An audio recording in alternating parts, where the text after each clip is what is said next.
Hi, Kenneth.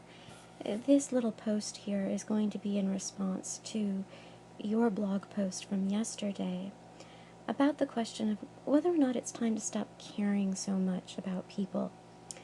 If it's all right with you, I'm going to reblog that post on my own blog, Mermaids Singing, because I think it's pretty important. I think it's something that if we're honest with ourselves, we all feel.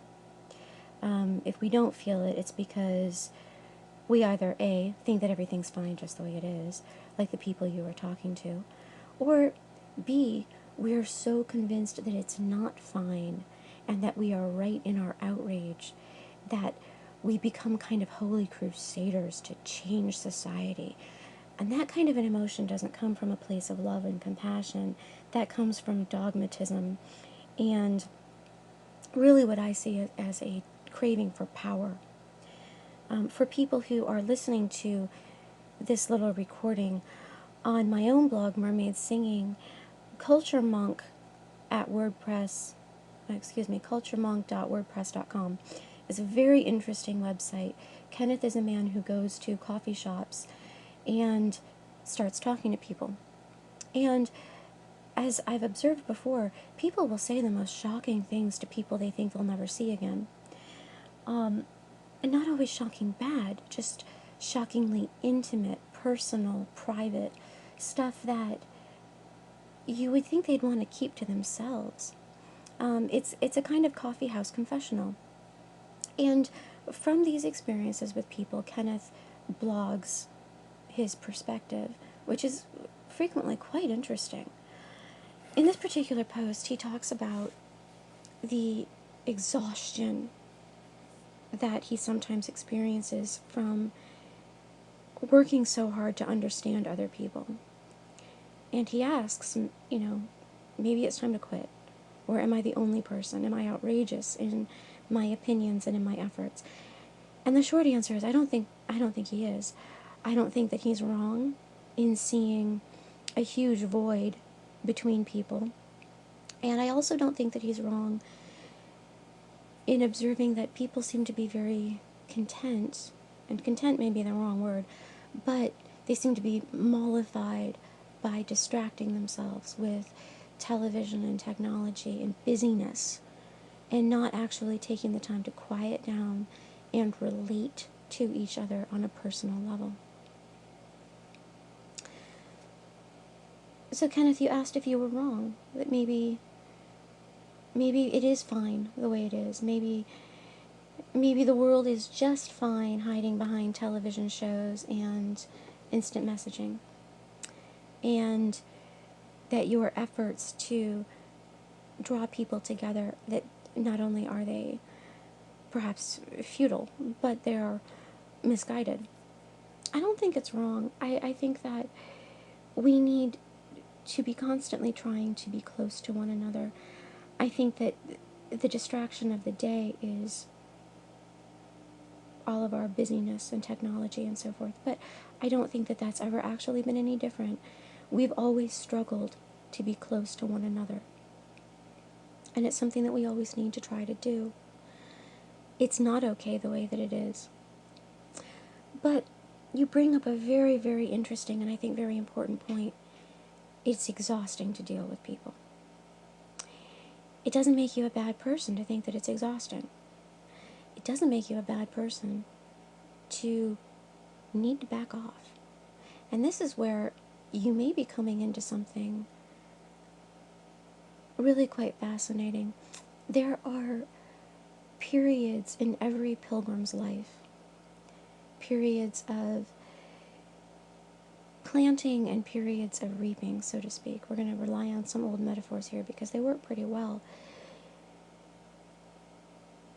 If we're following Christ properly, there are going to be times in our lives when it's easy, there are going to be times in our lives when it's hard, and there are going to be times in our lives when it feels like we're in a wasteland all by ourselves.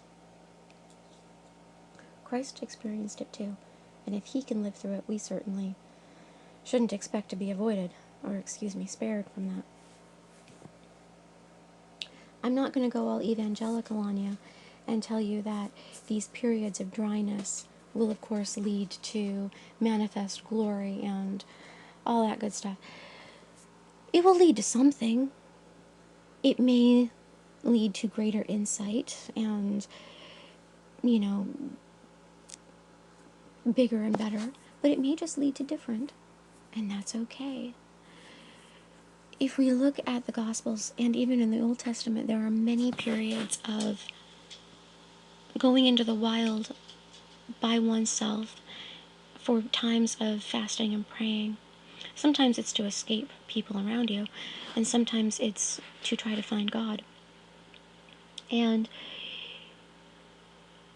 there's a lot of waiting, and these periods are always very lonely and full of self-questioning. Christ doesn't promise us that that will never happen. What he promises is that we will not be left alone. And he promises that if we trust in the quiet, we will find what it is that we are meant to do. When we are feeling empty, there are many possible reasons for it. One could be that we've been pushing too long in one direction, and now it's time to change. Just shift direction a little. It could just be a slightly different outward change, but we're being called back to home base, so to speak. Either, it's easy to rely on our own power.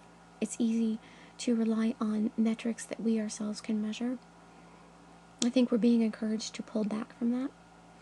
I think that we're being encouraged to retreat into ourselves, to focus on our own individual relationship with God, and not so much on our relationships with other people.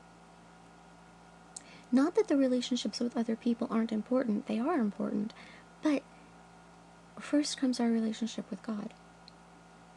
So my recommendation, if you're looking for one, isn't to abandon everything that you've ever thought to do about the coffee shops and the interacting with other people permanently. I don't think that you need to. But maybe it's not a bad idea to pull back a little bit. Just pull back a little. Maybe you don't need to. Maybe a good rant is all you need to feel better and recharged. That's valid too. But it's also okay to go less often, or to go and not talk to people. Just go and observe people and offer up prayers for the ones that you see. It's okay to change. It's okay to evolve. I'm going to close here just on two of my favorite verses. I find that I rely on these a lot. They're from Psalm 25, and it's verses 4 and 5. They say simply, "Show me your ways, O Lord. Teach me your paths. Guide me in your truth and teach me. For you are God, my Savior, and my hope is in you all day long."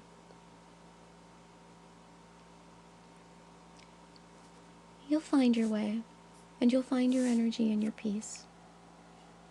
If it comes from a place of love and compassion, it comes from Christ.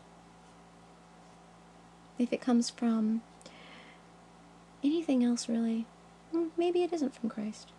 It's not to say whatever it is will be easy. It probably won't be. But it's okay to be still for a while. It doesn't mean you don't care. Good luck.